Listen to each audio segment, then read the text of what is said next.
महाराष्ट्र में महायुति शानदार विजय की तरफ आगे बढ़ रही है। अभूतपूर्व ढंग से निर्णायक जनादेश इन उपचुनावों में भारतीय जनता पार्टी के पक्ष में आने जा रहा है। पर्दे में रहने दो, पर्दा ना उठाओ, पर्दा जो उठ गया तो भेद खुल जाएगा। कोई इस प्रकार का आक्षेप लगाता है तो इसका अर्थ होता है कि वो अपनी पराजय के कोई ना कोई बहाने ढूंढ रहा है। महाराष्ट्र और झारखंड के विधानसभा चुनाव आज संपन्न हो गए। हम पूर्णतः आश्वस्त हैं कि भारतीय जनता पार्टी और एनडीए को और महाराष्ट्र में महायुति शानदार विजय की तरफ आगे बढ़ रही है।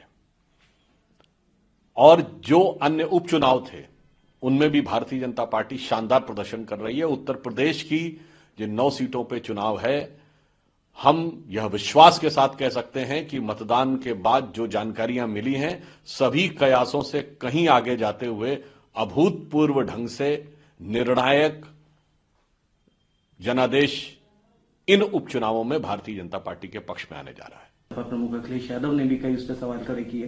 कैसे देखते हैं इन सारी चीजों को, जिस तरह से उन्होंने बताया कि वोटर जो हमारे हैं उनको वोट नहीं डालने दिया गया, इस तरह की तमाम मुझे लगता है कि उन्होंने जिस प्रकार की बातें 1-2 दिन पहले ही कहनी शुरू कर दी थी, अर्थात वोटर आईडी कार्ड के अनुसार पहचान किए बगैर वोट डलवाने का जो प्रयास था, यह दर्शाता है कि कुछ न कुछ उनके इरादे ऐसे थे कि जिसके लिए वो कहा जा सकता ना, पर्दे में रहने दो, पर्दा ना उठाओ, पर्दा जो उठ गया तो भेद खुल जाएगा।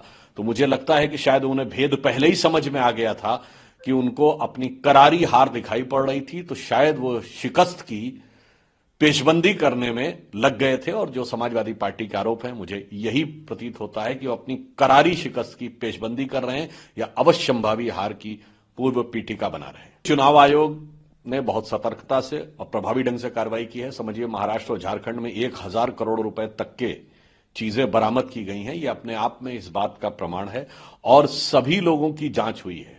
आपने देखा कि उद्धव ठाकरे जी ने आरोप लगाया था, परंतु नितिन गडकरी जी, फडणवीस जी, मुख्यमंत्री वहां के शिंदे जी, हमारे राष्ट्रीय अध्यक्ष नड्डा जी, गृह मंत्री अमित शाह जी, सबके बारे में, सबके वाहनों की चेकिंग हुई। तो मुझे लगता है चुनाव आयोग ने जो कार्य किया है उसे ईमानदारी से स्वीकार करना चाहिए। यदि कोई इस प्रकार का आक्षेप लगाता है तो इसका अर्थ होता है कि वो अपनी पराजय के कोई ना कोई बहाने ढूंढ रहा है।